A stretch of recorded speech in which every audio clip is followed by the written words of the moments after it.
Vou então passar a palavra ao professor Licínio Lima, que é professor catedrático do Departamento de Ciências Sociais da Educação, no Instituto de Educação da Universidade do Minho, onde leciona desde 1981. Tem sido professor convidado em várias universidades da Europa, África, América Latina e Ásia. Atualmente é professor visitante na Universidade de Milão Bicocca, Itália, e na Universidade Julius Maximilian, Würzburg, Alemanha. Tem lecionado, entre outras, disciplinas dos domínios da sociologia das organizações educativas, administração educacional, métodos de investigação e políticas de educação de adultos. Professor Licínio, obrigada. Muito obrigado. Eu quero, naturalmente, começar por saudar todos os participantes neste seminário, os colegas da painel, os dirigentes da FEPROF, agradecendo-lhes o convite que me formularam para aqui estar mais uma vez a refletir sobre este tema que se enuncia através de uma pergunta, não é? Será o ensino remoto solução para o futuro? E eu quero começar por responder de imediato, ainda que a resposta seja crítica, e quero enunciar depois os meus argumentos. E, portanto, sendo frontal, eu diria que sim, é uma solução para o futuro, até porque já é uma solução no presente e é uma solução do passado recente. Há mais de uma década que em vários contextos, muito antes da pandemia, nós iniciamos várias experiências mais ou menos sistemáticas de ensino remoto. Vou naturalmente submeter a crítica essa solução, mas isso não significa que ela desapareça ou esmoreça, muito pelo contrário, como procurei e irei procurar explicar. Não pretendo, vejam bem, neste exercício, demonizar as tecnologias que são imparáveis. O que não quero, por outro lado, é aceitar determinismos tecnológicos e visões, digamos assim, épicas da chamada revolução digital. Isso também quero evitar. Começo por reconhecer que há vários anos que as instituições de educação superior se encontram sob uma revolução empreendedora, incluindo processos de globalização, mercadorização, comercialização, alta competitividade por estudantes, e este é um contexto genérico que eu acho que é fundamental compreender. Eu vou, talvez até nesta primeira intervenção, falar mais do contexto e depois deixarei detalhes para o debate, se houver possibilidade. Tem-se falado a este propósito de capitalismo académico, de universidade em ruínas, de pesadelo de Humboldt, de McDonaldização da sociedade, por exemplo, o sociólogo George Ritzer, que aí incluiu exatamente a educação superior. Temos muito de nós falado e escrito sobre a universidade gestionária, na sua diversidade e plasticidade, porque ela não é única, nem ela é pluriforme, de facto, evidenciando múltiplas dimensões das novas doutrinas da gestão, que muitos de nós, enfim, até aqui presentes no painel, apelidamos de gerencialistas ou managerialistas, desde a revolução do governo, à nova gestão pública, à nova governança, etc. E, portanto, temos aqui a emergência da empresa de prestação de serviços como uma espécie de um arquétipo institucional, como um modelo organizacional que, de certa forma, inspira crescentemente as instituições de educação superior. Concorrência, emulação das melhores práticas, mais eficácia, mais eficiência, formas criativas de compensar o subfinanciamento público das instituições que se tem tornado crónico, novos modelos de governação híbridos, como é o caso em Portugal das fundações públicas de direito privado, e com muita insistência a perda de protagonismo dos académicos, já pela valorização hiperbólica das lideranças, sobretudo das lideranças unipessoais, da missão e da visão dos líderes, por outro lado pela emergência de novas tecnoestruturas, isto é, um poder pericial que em torno das lideranças formais vai auxiliando a governação das instituições, e por outro lado pela subordinação dos próprios académicos a plataformas digitais de vigilância e de controle que estão longe de ser apenas plataformas de ensino-aprendizagem. Ora bem, é neste quadro de referência que a informatização, digamos assim, em termos mais globais, a digitalização da educação superior, se quisermos falar assim, é considerada uma estratégia inovadora racional e de alguma forma sem alternativa, influenciando praticamente todos os domínios da ação das instituições de educação superior, prometendo a sua modernização, a sua desburocratização, visando a máxima eficiência interna e uma certa projeção de âmbito global. Esta digitalização da educação, em geral, e da educação superior em particular, exigirá a emergência de novos produtos digitais, desde logo no ensino, mas não só, muito longe de ser apenas no ensino. Mais do que isso, trata-se do protagonismo daquilo a que tenho chamado nos últimos textos as máquinas digitais de administrar a educação. Ora bem, este processo de digitalização da educação foi iniciado realmente já há algumas décadas, compreendendo designadamente a educação à distância, a aprendizagem digital, as aplicações tecnológicas de ensino e aprendizagem, plataformas eletrónicas de diversos tipos, programas informáticos especificamente orientados para a inscrição do universo da educação superior no chamado mundo digital. A quarta revolução industrial está em curso e incide sobre todas as atividades humanas, sobre as suas instituições, sobre o Estado digital, o governo eletrónico, a ciberadministração, são termos que vamos ouvindo,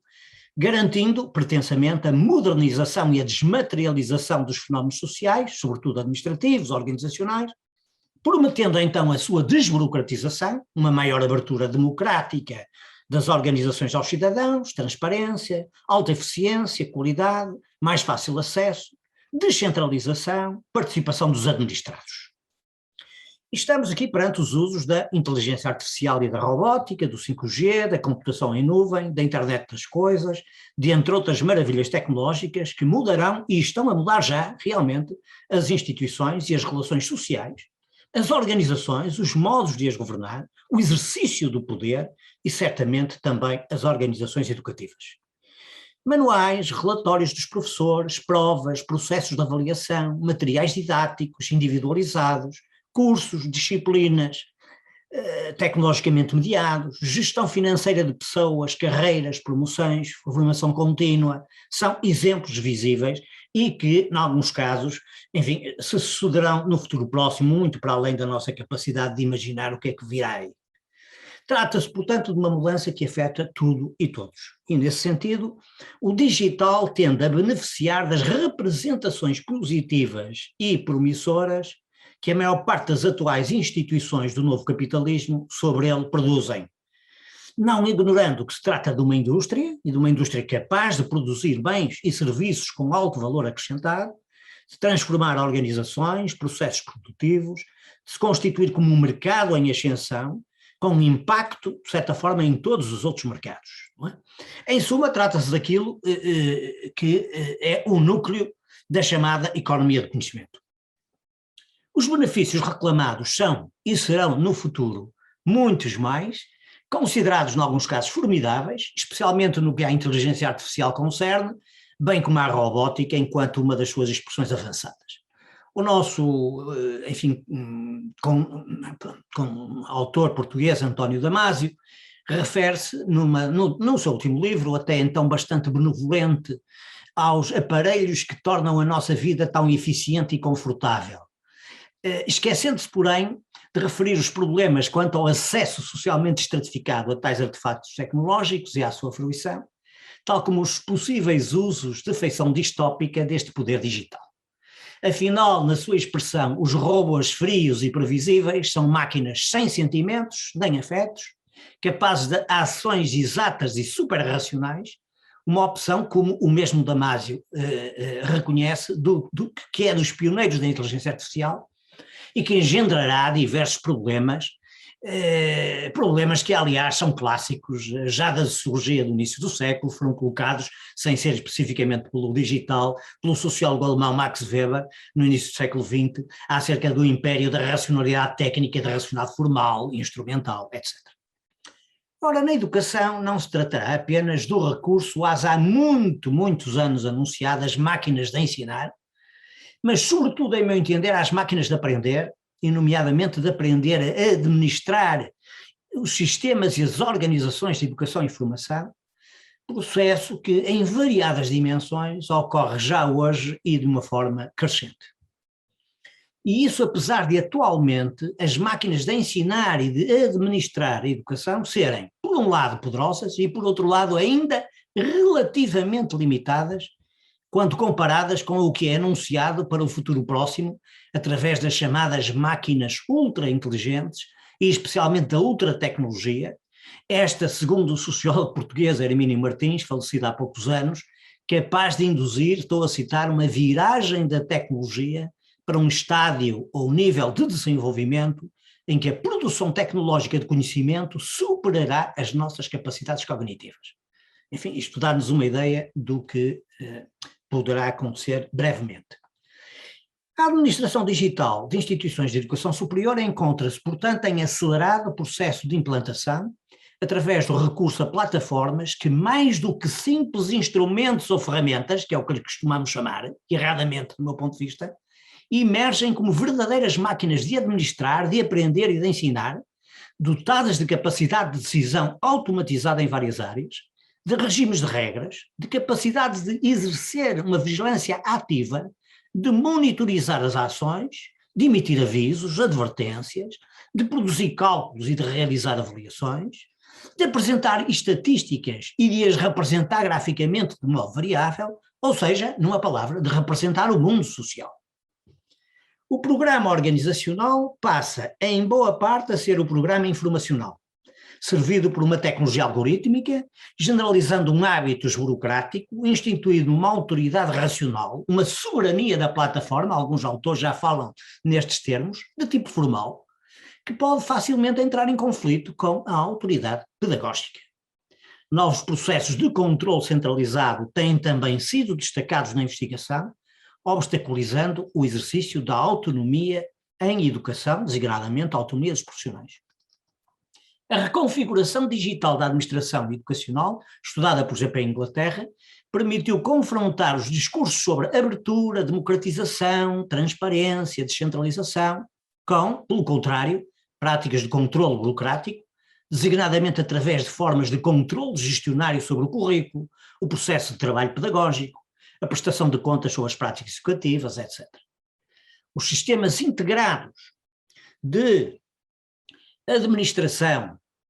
sistemas integrados de diverso tipo, favorecem uma organização modernizada, com gestão inspirada nas empresas, isto é, dotada de eficiência, eficácia, redução de custos, mas o resultado não se afastou da padronização, da estandardização das práticas educativas. Isto é muito curioso. No caso específico das plataformas de educação online, um estudo recente de Grimaldi e Ball, o conhecido Stephen Ball, sociólogo inglês, incluiu o mercado global, que eles designam por mercado EdTech, da Education Technologies, compreendendo plataformas nossas conhecidas, como a Blackboard, a Moodle, a Canvas, e este estudo observou que essas e outras soluções de aprendizagem são produtos não apenas industriais e de mercados, mas também há atores educativos relevantes. Eles, de certa forma, até começam a substituir a pedagogia e os pedagogos, mudando o caráter da educação, definindo o que conta como educação, o que é o conceito e o significado de educação, as vivências e as experiências educacionais. Os autores concluíram que as tradicionais hierarquia, sequencialidade, estandardização, que são frequentemente associadas ao ensino-aprendizagem tradicional e em sala de aula, passaram a ser combinadas, não substituídas, mas combinadas com a navegação, a hipertextualidade, com expressões de escolhas individuais. E fala-se a propósito de distintas formas de racionalidade, de pensar, de refletir, estilos de pensamento, estilos de gestão, que de certa forma são introduzidos por cada plataforma, tornando possível mobilizar vocabulários e procedimentos específicos para a produção, digamos assim, da verdade, da experiência da aprendizagem. O que é aprender, o que é a verdadeira aprendizagem, o que seria eventualmente a verdadeira educação. Trata-se, portanto, de categorias informacionais que, ora, operacionalizam categorias normativas e regras formais, legais, típicas da autoridade legal, ora mantêm com as regras legais uma relação mais distante, podendo até, em certos casos, entrar em situação de conflito com a própria legislação de um determinado país, de um determinado contexto. E em tais casos, a legalidade dos atos administrativos digitalmente praticados pode ser posta em causa, tal como, por exemplo, a democraticidade da administração, a defesa dos direitos e interesses dos administrados, a publicidade democrática dos atos, etc. E isso é possível de ocorrer mesmo em contextos que sejam juridicamente marcados pela categoria de gestão democrática da educação, como é o caso em Portugal, embora a gestão democrática seja uma categoria muito pouco convocada, mas enfim, ela está consagrada ao mais alto nível legislativo, desde a Constituição da República à Lei de Bases do Sistema Educativo. E em tais casos, pode já ser uma categoria incompatível com determinados quesitos das plataformas, dos instrumentos digitais, não é? Produzindo, de certa forma, uma situação crítica em termos de autoridade democrática, de autoridade pedagógica, subordinada já a uma razão técnica, a imperativos digitais e ao papel crucial dos especialistas informáticos, não é? Muito mais importantes para as interações pedagógicas tecnologicamente mediadas, geridas, mensuradas, comparadas, e portanto não é difícil admitir a reconfiguração de universidades, de escolas, de departamentos, de sala de aulas, em plataformas de dados, eventualmente conectadas através do recurso a plataformas analíticas em tempo real, com feedback automático, induzindo uma administração da educação à distância, operando a compressão do tempo, produzindo formas gráficas de representar o mundo e a educação, previsões, cenários e até prescrições e auditorias pedagógicas. Quer dizer, haveria uma espécie de um metapedagogo ou de um pedagogo de uma pedagogia virtual que seriam capazes de diagnosticar as nossas boas práticas e más práticas e, de certa forma, dotar cada um de nós dos programas de correção relativamente a esses defeitos ou deficiências. Domina, então, neste contexto, a racionalidade técnico-instrumental, naturalmente. Ora bem, estamos então perante aqui uma perspectiva mais de management e otimização pessoal, muito típica da linguagem do capital humano neste momento, que voltou a entrar depois dos anos 60 com grande força na educação, numa ótica de digital individualizada, digamos assim, em que o aluno, o estudante, o próprio professor também, de certa forma, aparece como um indivíduo em upgrade contínuo, deixando para trás a ideia de um processo educativo como um aperfeiçoamento individual e social, lento, incerto, visando em último caso a humanização dos seres humanos e a transformação do mundo social. É muito fácil, não é, chegarmos a uma situação em que há incompatibilidades entre estas perspectivas. Sem dúvida, uma nova coerção ocorre no contexto da cultura digital, que se impõe como a cultura da racionalização e de dominação das instituições de educação superior,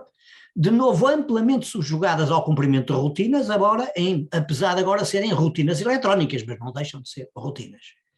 A burocracia não está a ser combatida nas instituições de ensino superior, ao contrário do que se diz, não foi destronada, foi aumentada a partir do momento em que foi desmaterializada, adotou a velocidade, a certeza, a capacidade de armazenamento, de gestão de informação. Ela é, como lhe tenho chamado muitas vezes, uma hiperburocracia, que tem muita mais capacidade de gestão, de cruzamento de dados, no fundo, de velocidade. E isso significa que está em perda o caráter autonómico da educação, a liberdade dos atores educativos, não é? E este é para mim um dos fenómenos mais extraordinários de governo heterónomo da educação, não é? Estamos perante o ressurgir de uma pedagogia hiperburocrática, poderíamos dizer, estamos a comemorar o centenário de Paulo Freire, de tipo bancário ou hiperbancário, não é? De tipo just in time, é uma formação de tipo just in time, só quando é necessária, nas doses necessárias, sendo capazes de grandes reduções de carga horária e, sobretudo, de grandes reduções de custos, e isso é um objetivo importante. Uma formação e uma educação que confunde informação com conhecimento e saber, separa a concepção da execução, separa a teoria da prática, como vimos no discurso do ministro, promove a reificação, a coisificação das aulas, a sua mercadorização,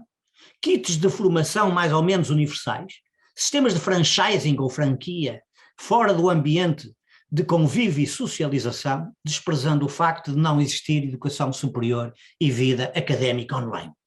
E, portanto, a cultura integral tende a opor os saberes praticistas ao cidadão apoio o consumidor e o empreendedor, e a concretizar-se ao estudo do género, eu diria que estamos perante uma grande escala e uma grande intensidade, perante a possível morte da pedagogia universitária e também mesmo da educação, já reduzida a um programa de eventual inculcação, ou como dizem alguns autores, a uma opção psicopolítica de gestão das mentes. E, portanto, eu termino dizendo o seguinte: se as instituições de educação superior continuarem a sê-lo, isto é, instituições educativas, eu tenho imensas dúvidas acerca disto,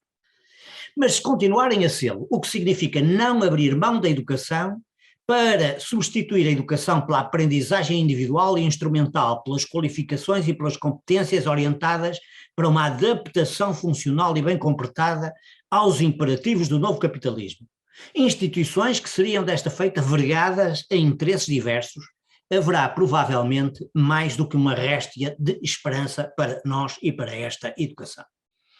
Até haverá para a sobrevivência institucional de universidades e politécnicos. Sobrevivência essa que não é segura.